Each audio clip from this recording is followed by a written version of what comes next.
স্কুলে সেই সমস্ত ছাত্রছাত্রীরা যারা স্বপ্ন দেখছে সে একজন ভবিষ্যতে সিভিল ইঞ্জিনিয়ার হবে, আজকে ভিডিও কিন্তু সম্পূর্ণ তাদের জন্য। আজকে ভিডিওর আলোচ্য বিষয় হলো একজন সিভিল ইঞ্জিনিয়ারের কাজ কি থাকে, সিভিল ইঞ্জিনিয়ার হতে গেলে ন্যূনতম যোগ্যতা বা কোয়ালিফিকেশন কি লাগে, আর সিভিল ইঞ্জিনিয়ারের ভবিষ্যৎ বা স্যালারি কত হয়।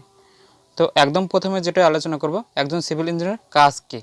একজন সিভিল ইঞ্জিনিয়ার কনস্ট্রাকশন প্রজেক্টের প্ল্যান থেকে শুরু করে ড্রয়িং, এস্টিমেট, ডিজাইন এবং মেইনটেন্যান্স সহ সমস্ত ইনফ্রাস্ট্রাকচার প্রজেক্ট বা পাবলিক ওয়ার্কস যেমন roads, bridge, canal, dam, airports, stadium, sewage system, pipelines, buildings, railways সমস্ত কিছুর নির্মাণ ও রক্ষণাবেক্ষণ করে থাকেন একজন সিভিল ইঞ্জিনিয়ার।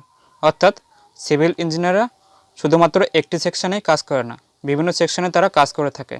যেমন একজন সিভিল ইঞ্জিনিয়ার হতে পারে ভালো রোড ইঞ্জিনিয়ার, হতে পারে ভালো ব্রিজ ইঞ্জিনিয়ার, বা হতে পারে ভালো বিল্ডিং ইঞ্জিনিয়ার বা স্ট্রাকচারাল ইঞ্জিনিয়ার, বা হতে পারে ভালো রেলওয়ে ইঞ্জিনিয়ার।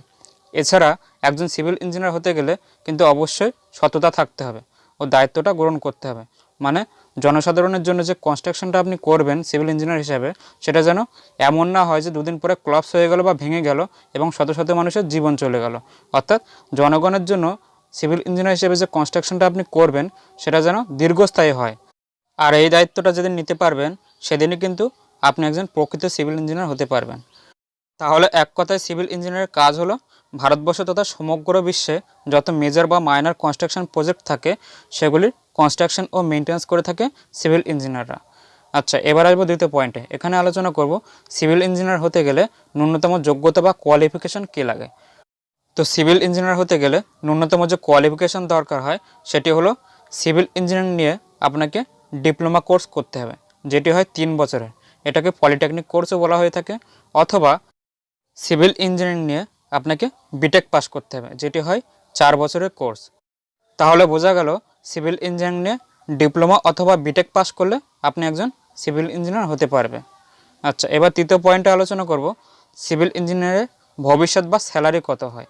তো সিভিল ইঞ্জিনিয়ারিং পাস করার পরে আপনি যদি কোনো প্রাইভেট কনস্ট্রাকশন কোম্পানিতে জব করেন বা জব করতে চান, তাহলে সেক্ষেত্রে আপনার স্যালারি হবে 10,000 টাকা থেকে 15,000 টাকার মধ্যে। যেহেতু আপনি একজন ট্রেনি ইঞ্জিনিয়ার হিসেবে কাজ করবেন, সেজন্য প্রথম স্যালারিটা কম থাকবে। যখন 6 মাস বা 1 বছরের এক্সপিরিয়েন্স হয়ে যাবে তখন কিন্তু আস্তে আস্তে স্যালারি স্কেলটা অনেকটা হাই হতে থাকবে। আর আপনি যদি সিভিল ইঞ্জিনিয়ারিং পাস করার পরে সরকারি চাকরি পেয়ে যান, সেক্ষেত্রে আপনার ন্যূনতম যে স্যালারি হবে 35,000 টাকা থেকে শুরু করে। তো একদম শেষে একথাই বলবো, প্রাইভেট হোক বা সরকারি চাকরি হোক, একজন সিভিল ইঞ্জিনিয়ার হিসেবে যদি আপনি মন দিয়ে দায়িত্ব সহকারে কাজটি করতে থাকেন, তাহলে ভবিষ্যতে আপনার অভিজ্ঞতা বাড়ার সাথে সাথে স্যালারি স্কেল একসময় 1 লাখ টাকা থেকে 3 লাখ টাকা পর্যন্ত পৌঁছে যাবে।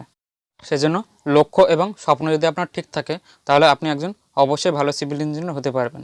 আর ভিডিওর একদম শেষে সিভিল ইঞ্জিনিয়ার বলতে কী বোঝায় তার একটা ছোট্ট থিওরি ডেফিনিশন দেওয়া রইলো। আপনারা এটা ভালো করে পড়ে নেন, তাহলে আরও ভালো বুঝতে পারবেন যে সিভিল ইঞ্জিনিয়ার বলতে কী বোঝায়। তো এই ছিল আজকের ভিডিওতে সিভিল ইঞ্জিনিয়ার ও সিভিল ইঞ্জিনিয়ারিং সম্পর্কে সমস্ত বিস্তারিত তথ্য। ভিডিওটি যদি ভালো লেগে থাকে তাহলে অবশ্যই লাইক, কমেন্ট, শেয়ার এবং সাবস্ক্রাইব করবেন। দেখা হবে পরবর্তী ভিডিওতে। ততক্ষণ ভালো থাকবেন, সুস্থ থাকবেন।